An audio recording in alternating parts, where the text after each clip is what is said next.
In this video, I have explained the various computers which are used by individual users.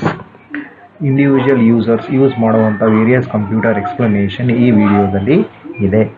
Click on like and subscribe button for more information regarding all the computer science subjects. ಈ video ಮೇಲೆ like ಮತ್ತು subscribe ಮಾಡಿ channel ಅನ್ನು. Classification of computers. The computers have been categorized in many ways. The computers can also be categorized based on their principle of working, size and capacity, processors and storage. Computers ಬೇರೆ ಬೇರೆ categories ಮೇಲೆ classification ಮಾಡಬಹುದು. ಅದರಲ್ಲಿ ಒಂದು ಉದಾಹರಣೆ categorisation ಬಂದು principle of working, ಅಂದರೆ ಯಾವ ರೀತಿ ಕೆಲಸ ಮಾಡುತ್ತೆ ಅದರ ಮೇಲೆ, ಸೈಜ್ ಮತ್ತು ಕೆಪಾಸಿಟಿ, ಪ್ರೊಸೆಸರ್ಸ್ ಮತ್ತು ಸ್ಟೋರೇಜ್, ಈ ಮೂರು ಬೇಸಿಸ್ ಮೇಲೆ ನಾವು ಕ್ಲಾಸಿಫಿಕೇಷನ್ನ ಮಾಡಬಹುದು. Due to the advancement in technology, the size, shape, processing power and price of the computers are changing year on year. Based upon these factors, the computers are classified into computers for individual users and computers for organization. ಪ್ರತಿ ವರ್ಷ technology, size, shape ಮತ್ತು processing speed, ಆಮೇಲೆ ಕಂಪ್ಯೂಟರ್ದು price ಇದು variation ಆಗ್ತಾ ಇದೆ. ಇದ್ರ basis ಮೇಲೆ ನಾವು ಕಂಪ್ಯೂಟರ್ನ ಕ್ಲಾಸಿಫಿಕೇಷನ್ ಮಾಡ್ಬೋದು ಎರಡು ವಿಧವಾಗಿ. ಒಂದು ಕಂಪ್ಯೂಟರ್ಸ್ ಫಾರ್ ಇಂಡಿವಿಜುವಲ್ ಯೂಸರ್ಸು, ಇನ್ನೊಂದು computers for organization. Computers for individual users. Computers which are meant for individual users are used by only one person at a time. Computers individual ಯೂಸರ್ಸಿಗೆ ಅಂದರೆ ಒಬ್ಬರು ಮಾತ್ರ ಒಂದು ಟೈಮಿಗೆ ಯೂಸ್ ಮಾಡ್ಬೋದು. ಅಂಥ ಕಂಪ್ಯೂಟರ್ಸ್ನ ನಾವು ಕಂಪ್ಯೂಟರ್ಸ್ ಫಾರ್ ಇಂಡಿವಿಜುವಲ್ ಯೂಸರ್ಸ್ ಅಂತ ಕರಿತೀವಿ. ಇದನ್ನು ಬೇರೆಯವ್ರ ಜೊತೆಗೆ ಶೇರ್ ಮಾಡ್ಬೋದು. That is they might share with the classmates, friends ಮತ್ತು colleagues and relatives in particular context. But only one can work with a computer at a time. ಇದನ್ನು ಬೇರೆಯವ್ರ ಜೊತೆಗೆ ಶೇರ್ ಮಾಡ್ಬೋದು, ಆದರೆ ಯಾರಾದರೂ ಒಬ್ಬರು ಮಾತ್ರ ಒಂದು ಟೈಮಿಗೆ ಕೆಲಸ ಮಾಡ್ಬೋದು. ಇಂಡಿವಿಜುವಲ್ ಕಂಪ್ಯೂಟರ್ಸ್ ಬಂದು 6 ಟೈಪ್ಸ್ ಇದ್ದಾವೆ. ಅವು ಯಾವ್ಯಾವು ಅಂದರೆ desktop computers, work stations, notebook computers, tablet PCs, handheld computers, smartphones. ಇವೆಲ್ಲ categories of computers, classifications of computers ಏನಿದಾವಲ್ಲ ಇವೆಲ್ಲವೂ computers for individual users. Total 6 types ಇದ್ದಾವೆ. ಇವೆಲ್ಲ ಕಂಪ್ಯೂಟರ್ಸ್ನ ನಾವು ಪರ್ಸನಲ್ ಕಂಪ್ಯೂಟರ್ಸ್ ಅಂತ ಕರಿತೀವಿ. The personal computer is a computer system that is design to be used by a single person at a time. ಈ ಎಲ್ಲ ಕಂಪ್ಯೂಟರ್ಸ್ನ ಪರ್ಸನಲ್ ಕಂಪ್ಯೂಟರ್ಸ್ ಅಂತ ಕರಿತೀವಿ. ಈ ಪರ್ಸನಲ್ ಕಂಪ್ಯೂಟರ್ ಯಾವ ರೀತಿ ಡಿಸೈನ್ ಮಾಡಿದ್ದಾರೆ ಅಂದರೆ ಇದನ್ನು ಒಬ್ಬರು ಒಂದು ಟೈಮಿಗೆ ಯೂಸ್ ಮಾಡ್ಬೋದು. ಅಂದರೆ ಒಂದು ಟೈಮಲ್ಲಿ ಯಾರಾದರೂ ಒಬ್ಬರು ಯೂಸ್ ಮಾಡ್ಬೋದು. ಅಂದರೆ more than one user at a time use ಮಾಡೋಕ್ಕೆ ಬರೋದಿಲ್ಲ. A desktop computer is an independent personal computer that is designed to sit on a desk in an office or home. Today, the desktop computers are the most affordable and most common computers and are frequently used by the individuals, businessmen, schools and other organizations. They are not only used to create text documents, pictures, sound and video but also to communicate them. Desktop computers, one of the categories of individual computers. ಇದನ್ನು independent personal computer ಅಂತ ಕೂಡ ಕರೀತಾರೆ. ಈ desktop computers ಒಂದು desk ಮೇಲೆ ಇಡ್ಬೋದು ಆಫೀಸಲ್ಲಿ ಅಥವಾ ಮನೆಯಲ್ಲಿ. ಈ desktop computers R most affordable and most common computers. ಅಂದರೆ ಇದನ್ನು ಪರ್ಚೇಸ್ ಮಾಡ್ಬೋದು, ಈಸಿಯಾಗಿ ಪರ್ಚೇಸ್ ಮಾಡ್ಬೋದು, ಆಮೇಲೆ ಕ್ಯಾರಿ ಓವರ್ ಮಾಡ್ಬೋದು. ಇದನ್ನು ಮೋಸ್ಟ್ ಕಾಮನ್ ಪರ್ಸನ್ಸ್ ಕೂಡ ಯೂಸ್ ಮಾಡ್ಬೋದು.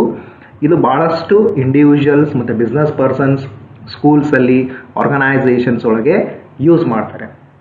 ಈ ಡೆಸ್ಕ್ಟಾಪ್ ಕಂಪ್ಯೂಟರ್ಸ್ ಬರೀ ಟೆಕ್ಸ್ಟ್ ಡಾಕ್ಯುಮೆಂಟ್ಸು, ಪಿಕ್ಚರ್ಸ್ ಮತ್ತು ಸೌಂಡ್ ಮತ್ತು ವಿಡಿಯೋ ಅದಕ್ಕೆ ಮಾತ್ರ ಯೂಸ್ ಮಾಡಲ್ಲ. ಈವನ್ ಕಮ್ಯುನಿಕೇಷನ್ ಪರ್ಪಸ್ಗೆ ಕೂಡ ಡೆಸ್ಕ್ಟಾಪ್ ಕಂಪ್ಯೂಟರ್ಸ್ನ ಯೂಸ್ ಮಾಡ್ಬೋದು. The desktop computers are modular in nature. This means that the components can be easily replaced or upgraded. And the desktop computers with high processing speed and other capabilities are used for a wide range of applications. ಈ desktop computers modular in nature ಅಂದರೆ ಇದನ್ನು ನಮಗೆ ಯಾವ ರೀತಿ ಬೇಕೋ ಆ ರೀತಿ changes ಮಾಡ್ಕೊಬೋದು. ಅಂದರೆ ರೀಪ್ಲೇಸ್ ಮಾಡ್ಬೋದು, ಈವನ್ ಇದನ್ನು ಅಪ್ಗ್ರೇಡ್ ಮಾಡ್ಬೋದು, ಅಂದರೆ ಕಾಂಪೋನೆಂಟ್ಸ್ನ ಚೇಂಜಸ್ ಮಾಡ್ಬೋದು ಅಥವಾ ಹೋಲ್ ಸಿಸ್ಟಮ್ನೇ ನಾವು ರೀಪ್ಲೇಸ್ ಮಾಡ್ಬೋದು. ಈ desktop computers high processing speed ಮತ್ತು ಹೈ ಕೆಪಬಿಲಿಟೀಸ್ ಇರುತ್ತಲ್ಲ, ಅದನ್ನು ವೈಡ್ ರೇಂಜ್ ಆಫ್ ಅಪ್ಲಿಕೇಶನ್ಸ್ ಒಳಗೆ ನಾವು ಯೂಸ್ ಮಾಡ್ಬೋದು. ಅಂದರೆ ಭಾಳಷ್ಟು ಅಪ್ಲಿಕೇಶನ್ಸಲ್ಲಿ ಈ ಡೆಸ್ಕ್ಟಾಪ್ ಕಂಪ್ಯೂಟರ್ಸ್ನ ನಾವು ಯೂಸ್ ಮಾಡ್ಬೋದು. The main part of the desktop computers is the system unit. Based upon the design of the system unit, the desktop computers are classified into table type desktops and tower type desktops. Desktop computers ಅಲ್ಲಿ main part ಬಂದು system unit. ಈ system unit design basis ಮೇಲೆ ಎರಡು ರೀತಿಯಾಗಿ classifications ಇದಾವೆ. ಒಂದು table type desktops, ಇನ್ನೊಂದು tower type desktop. First one ಬಂದು table type desktop. Table type desktop, here the system unit is placed horizontally on the desk and on the system unit the monitor is kept. ಈ table type desktop ಅಲ್ಲಿ system unit horizontal position ಒಳಗಿರುತ್ತೆ desk ಮೇಲೆ. ಅದ್ರ ಮೇಲ್ಗಡೆ ನಾವು system ಯೂನಿಟ್ನ ಇಟ್ಟಿರ್ತೀವಿ. ಅಂದರೆ desk ಮೇಲೆ ಸಿಸ್ಟಮ್ ಯೂನಿಟ್ ಇರುತ್ತೆ. ಆ ಸಿಸ್ಟಮ್ ಯೂನಿಟ್ ಮೇಲ್ಗಡೆ ಮಾನಿಟರ್ ವಿಲ್ ಬಿ ಕೆಪ್ಟ್, ಅಂದರೆ ಅದ್ರ ಮೇಲೆ ಮಾನಿಟರ್ನ ಪ್ಲೇಸ್ಡ್ ಮಾಡಿರ್ತಾರೆ. ಅದನ್ನು ನಾವು ಈ ಡಯಾಗ್ರಾಮ್ ಅಲ್ಲಿ ನೋಡ್ಬೋದು. ಇನ್ನೊಂದು ಬಂದು ಟವರ್ ಟೈಪ್ ಡೆಸ್ಕ್ಟಾಪ್. ಈ ಟವರ್ ಟೈಪ್ ಡೆಸ್ಕ್ಟಾಪ್ ಒಳಗೆ ಏನಿರುತ್ತೆ ಅಂದರೆ system unit will be kept adjacent to the monitor. So ಈ ಸಿಸ್ಟಮ್ ಯೂನಿಟ್ ಏನಿದೆ ಅಲ್ಲ, ಇದನ್ನೇ ಪಕ್ಕದಲ್ಲಿ, ಅಂದರೆ ವರ್ಟಿಕಲ್ ಪೊಸಿಷನ್ಸಲ್ಲಿ ಪಕ್ಕದಲ್ಲಿ ಮಾನಿಟರ್ ಪಕ್ಕದಲ್ಲಿ ಇರುತ್ತೆ. ಅದು ಯಾವುದು? Tower type desktop. Workstations. A workstations is a very specialized single user computers system which is meant or used to perform a sophisticated group of tasks such as engineering applications, the CAD and CAM applications, computer aided design and computer aided machine, 3D graphics, modeling and editing audio and video information. They have more processing power and far more superior features as compared to the standard desktop computers. Next category ಬಂದು work stations specialised computers. ಇದು ಕೂಡ single user ಸಿಸ್ಟಮ್ಸೇ. ಆಮೇಲೆ ಈ systems ಏನಿರುತ್ತಲ್ಲ, sophisticated applications ಒಳಗೆ use ಮಾಡ್ತಾರೆ. Engineering applications, CAD ಮತ್ತು cam applications, 3D graphics. CAD ಅಂದರೆ computer aided design, cam ಅಂದರೆ computer aided machine, 3D graphics, ಆಮೇಲೆ ಮಾಡೆಲಿಂಗ್ ಆ್ಯಂಡ್ ಎಡಿಟಿಂಗ್, ಆಡಿಯೋ ಮತ್ತು ವಿಡಿಯೋ ಇನ್ಫಾರ್ಮೇಷನ್ನ ಡಿಸೈನ್ ಮಾಡೋಕ್ಕೆ ಮತ್ತು ಎಡಿಟಿಂಗ್ ಮಾಡೋದಕ್ಕೋಸ್ಕರ ಯೂಸ್ ಮಾಡ್ತಾರೆ. ಆಮೇಲೆ ಈ ವರ್ಕ್ ಸ್ಟೇಷನ್ಸಲ್ಲಿ ಪ್ರೊಸೆಸಿಂಗ್ ಪವರ್ ಜಾಸ್ತಿ ಇರುತ್ತೆ and it will be having more superior features. Desktop computers ಅಥವಾ ನಾರ್ಮಲ್ ಪರ್ಸ್ನಲ್ ಕಂಪ್ಯೂಟರ್ಸ್ ಏನಿದೆಯಲ್ಲ, ಅದಕ್ಕೆ ಕಂಪೇರ್ ಮಾಡಿದರೆ ಇದರಲ್ಲಿ features, the more features will be present. A notebook computer is a lightweight personal computer. You can carry them along with you wherever you go. Their weight is in the range of 1 to 3 kgs. Their size is approximately 8.5 into 11 inches and they easily fit inside a briefcase. Notebook computers, lightweight personal computers. ಇದನ್ನು ನಾವು ಜೊತೆಗೆ ನಾವೆಲ್ಲಿ ಹೋಗ್ತೀವಿ ಅಲ್ಲಿ ಇದನ್ನು ತೊಗೊಬೋದು, ಅಂದರೆ portable ಅಂತ ಕರಿತೀವಿ. ನಾವೆಲ್ಲಿ ಹೋಗ್ತೀವಿ ಅಲ್ಲಿ ಇದನ್ನು ತೊಗೊಂಡು ಹೋಗ್ಬೋದು. ಇದ್ರದ್ದು ವೇಟ್ ಬಂದು 1 ರಿಂದ 3 kg ಇರುತ್ತೆ. ಇದ್ರದ್ದು ಸೈಜ್ ಬಂದು ಅಪ್ರಾಕ್ಸಿಮೇಟ್ಲಿ 8.5 ಇಂದ 11 ಇಂಚಸ್ ಆ್ಯಂಡ್ ಇದನ್ನು ಈಸಿಯಾಗಿ ನಾವೊಂದು ಸೂಟ್ ಕೇಸಲ್ಲಿ ಇಡ್ಬೋದು. ಈಸಿಯಾಗಿ ಸೂಟ್ ಕೇಸಲ್ಲಿ ಕೂಡುತ್ತೆ. It is they can easily fit inside a briefcase. Notebook computers are also called as an laptop computers or simply laptops. ಈ ನೋಟ್ಬುಕ್ ಕಂಪ್ಯೂಟರ್ಸ್ನ ಲ್ಯಾಪ್ಟಾಪ್ ಕಂಪ್ಯೂಟರ್ಸ್ ಅಂತ ಕರೀತಾರೆ ಅಥವಾ ಸಿಂಪ್ಲಿ ಲ್ಯಾಪ್ಟಾಪ್ಸ್ ಅಂತ ಕರೀತಾರೆ. ಇದನ್ನು ಯಾಕೆ ಲ್ಯಾಪ್ಟಾಪ್ಸ್ ಅಂತ ಕರೀತಾರೆ ಅಂದರೆ, this is because they are so small and people frequently keep them on there lap. The term laptop is the oldest term that was introduced in 1983, while the term notebook computer is coined later. ಇದನ್ನು laptop ಅಂತ ಕೂಡ ಕರೀತಾರೆ. Laptop ಅಂತ ಯಾಕೆ ಕರೀತಾರೆ ಅಂದರೆ, ಇದು ಲ್ಯಾಪ್ಟಾಪ್ನ use ಮಾಡಬೇಕಾದ್ರೆ, ಅಂದರೆ ನೋಟ್ಬುಕ್ ಕಂಪ್ಯೂಟರ್ಸ್ನ ಯೂಸ್ ಮಾಡಬೇಕಾದ್ರೆ ಇದು ಚಿಕ್ಕದಿರೋದ್ರಿಂದ ಜನರು ಏನು ಮಾಡ್ತಾರೆ ಅಂದರೆ ಅವರ ಲ್ಯಾಪ್ ಮೇಲೆ ಅದರ ತೊಡೆ ಮೇಲೆ ಇಟ್ಕೊಂಡು ಕೆಲಸ ಮಾಡ್ತಾರೆ.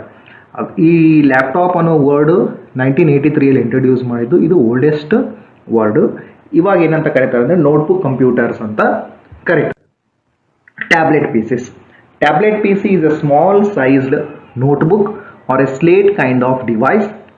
It has a small screen on which we can write or type the data and instructions. Because of its portability, a tablet PC can be carried along with us wherever we go. Tablet PC ಬಂದು tablet personal computer small sized notebook ಅಂದರೆ ಲ್ಯಾಪ್ಟಾಪ್ಗಿಂತ ಚಿಕ್ಕದು. ಇದು slate ರೀತಿ ಇರುತ್ತೆ. ಇದು screen ಬಂದ್ಬಿಟ್ಟು ಚಿಕ್ಕ screen, ಅದ್ರ ಮೇಲೆ ನಾವು ಬರಿಬೋದು. ಅದರ ಡೇಟಾ ಮತ್ತು ಇನ್ಸ್ಟ್ರಕ್ಷನ್ಸ್ ಏನಿದೆ ಅದನ್ನು ನಾವು ಬರಿಬೋದು ಅಥವಾ ಟೈಪ್ ಮಾಡ್ಬೋದು. ಇದನ್ನು ಒಂದು ಕಡೆಯಿಂದ ಇನ್ನೊಂದು ಕಡೆಗೆ ಈಸಿಯಾಗಿ ತೊಗೊಂಡು ಹೋಗೋದ್ರಿಂದ it is a portable in nature ಅಂತ ಕರಿತೀವಿ. ಆಮೇಲೆ tablet personal computer can be carried along with us wherever we go. ನಾವು ಎಲ್ಲಿ ಹೋಗ್ತೀವಿ ಅಲ್ಲಿ ಇದನ್ನು ಈಸಿಯಾಗಿ ತೊಗೊಂಡು ಹೋಗ್ಬೋದು. ಈ ಡಯಾಗ್ರಾಮಲ್ಲಿ ನೀವು ನೋಡ್ಬೋದು ಟ್ಯಾಬ್ಲೆಟ್ PC ಚಿಕ್ಕ ಸ್ಲೇಟ್ ರೀತಿ ಇದೆ. ಅಂದರೆ ಒಂದು ಸ್ಲೇಟ್ ಯಾವ ರೀತಿ ಇರುತ್ತಲ್ಲ ಅದೇ ರೀತಿ ಈ ಟ್ಯಾಬ್ಲೆಟ್ PC ಇದೆ. ಇದನ್ನು ಯೂಸ್ ಮಾಡೋದಕ್ಕೋಸ್ಕರ ಒಂದು ಪೆನ್ ಬರುತ್ತೆ, ಅದನ್ನು ಡಿಜಿಟಲೈಸ್ಡ್ ಪೆನ್ ಅಂತ ಕರಿತೀವಿ. ಅದನ್ನು ಯೂಸ್ ಮಾಡಿ ಇದರಲ್ಲಿ ಇನ್ಸ್ಟ್ರಕ್ಷನ್ಸ್ನ ನಾವು ರೈಟ್ ಮಾಡ್ಬೋದು ಅಥವಾ ಟೈಪ್ ಮಾಡ್ಬೋದು.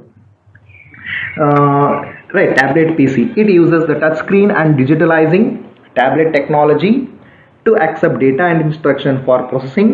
Therefore it requires a small pen, and that pen is called as a stylus or a digital pen, using which we can write directly on its screen. So ನಾ ಆಗಲೇ ಹೇಳಿದೆ, ಇದರಲ್ಲಿ ನಾವು ಬರಿಬೋದು ಯೂಸಿಂಗ್ ಒನ್ ಪೆನ್. ಇದು touch screen ಮತ್ತು digitalisation technology ಇರೋದ್ರಿಂದ ಇದು ಡೇಟಾ ಮತ್ತು ಇನ್ಫಾರ್ಮೇಷನ್ ಆಕ್ಸೆಪ್ಟ್ ಮಾಡುತ್ತೆ for the purpose of processing. ಅದಕ್ಕೋಸ್ಕರ ನಾವು ಒಂದು ಪೆನ್ನ ಯೂಸ್ ಮಾಡ್ತೀವಿ, ಅದನ್ನು ಸ್ಪೆಷಲ್ ಪೆನ್ ಅಂತ ಕರಿತೀವಿ. ಆ ಪೆನ್ ಬಂದು stylus or and digital pen ಅಂತ ಕರೀತಾರೆ. ಯೂಸಿಂಗ್ ಈ ಸ್ಟೈಲಸ್ ಅಥವಾ ಡಿಜಿಟಲ್ ಪೆನ್ ನಾವು ಡೈರೆಕ್ಟಾಗಿ ಸ್ಕ್ರೀನ್ ಮೇಲೆ ಬರಿಬೋದು. ನಾವೇನು ಬರಿತೀವಿ ಅದು data as an input will be recorded into an PC ಅಂದರೆ ಪರ್ಸನಲ್ ಕಂಪ್ಯೂಟರ್ ಒಳಗೆ ಆ ವ್ಯಾಲ್ಯೂಸು ಹೋಗುತ್ತೆ ಅಥವಾ ಸ್ಟೋರ್ಡ್ ಆಗುತ್ತೆ.